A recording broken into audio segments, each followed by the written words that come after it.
লক্ষ্মী পুজোর পর ছেলেদের স্কুল খুলে গেল, তাই আজকে টিফিনে বানিয়ে নিলাম আলুর পরোটা। প্রথমে আটা ময়দা মিশিয়ে নিয়েছিলাম, তারপর তাতে পরিমাণ মতো নুন আর তেল দিয়ে ময়াম দিলাম। ময়ামটা খুব ভালো করে মিশিয়ে নিয়ে এবার জল দিয়ে একটা শক্ত নরম হালকা এরকম একটা ডো তৈরি করে রাখবো। একটা স্পেশাল মশলা তৈরি করে নেব। দেব গোটা ধনে, তার হাফ গোটা জিরে, তারও হাফ গোটা মৌরি, আর তার হাফ গোলমরিচ দিয়ে দিলাম দুটো লঙ্কা, শুকনো লঙ্কা।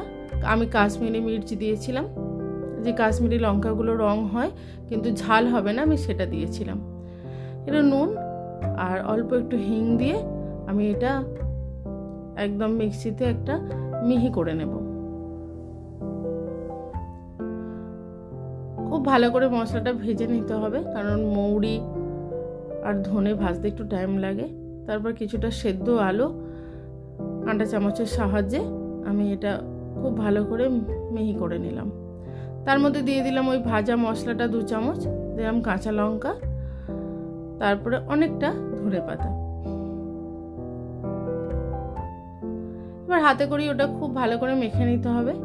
এবার লেচি কেটে তার মধ্যে একটা লেচির মধ্যে একটু জায়গা করে একটু বেশি পরিমাণে আলু গোল করে তার মধ্যে রাখবো।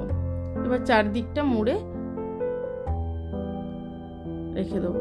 আলুর পুরটা গরম অবস্থায় দিলে হবে না, যেন পুরটা ঠান্ডা হয়ে যায়।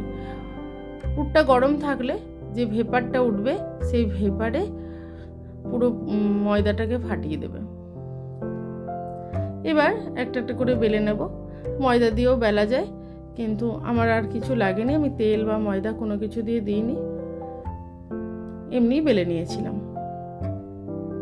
বেলে রেখে দেওয়া যাবে না, সঙ্গে সঙ্গে তাওয়া গরম করে তার মধ্যে দিয়ে দিতে হবে। আমার এই নিরামিষ রান্না করার পদ্ধতি যদি ভালো লাগে তাহলে অবশ্যই ফেসবুক থেকে দেখলে একটা ফলো করবেন, আর ইউটিউব থেকে দেখলে অবশ্যই সাবস্ক্রাইব করে দেবেন।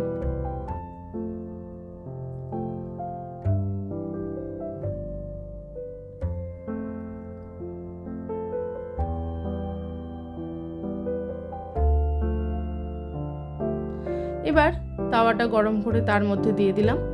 খুব ভালো করে এটা আমি 2 পিঠ ভালো করে সেঁকে নেব।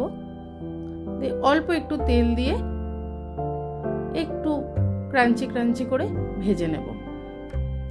যেহেতু স্কুলের টিফিনে দেব, ঠান্ডা হয়ে গেলে যতটুকুই তেল দেবো সেটা রিলিজ করবে, তখন ছেলেরা ভীষণ বিরক্ত হয়। সেই জন্য খুব যতটা সম্ভব অল্প তেল দিয়ে একটু ক্রাঞ্চি ক্রাঞ্চি করে ভাজবো। এরকম সব কটা ভেজে নিলাম। এরকমভাবে আমি যেইভাবে করলাম সেইভাবে করলে একটুও ফাটবে না, পুরো বেরিয়ে যাবে না, আর খুব সুন্দর করে একদম আলুর পরোটা ফুলবে, একদম ফুলে গোল হয়ে যাবে।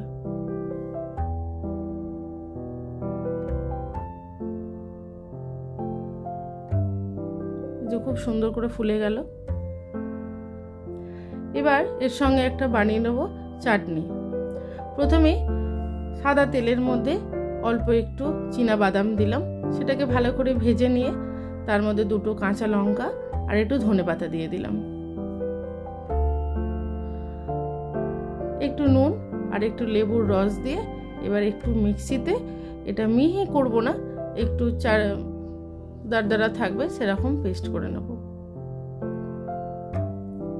এই যে পুরো একদম পুরে ভর্তি আলু, কোনো তরকারি লাগবে না। এই চাটনি দিয়ে আমাদের ছেলেরা খুব ভীষণ পছন্দ করে খেতে। ধৈর্য ধরে আমার এই ভিডিওটা দেখার জন্য অসংখ্য ধন্যবাদ।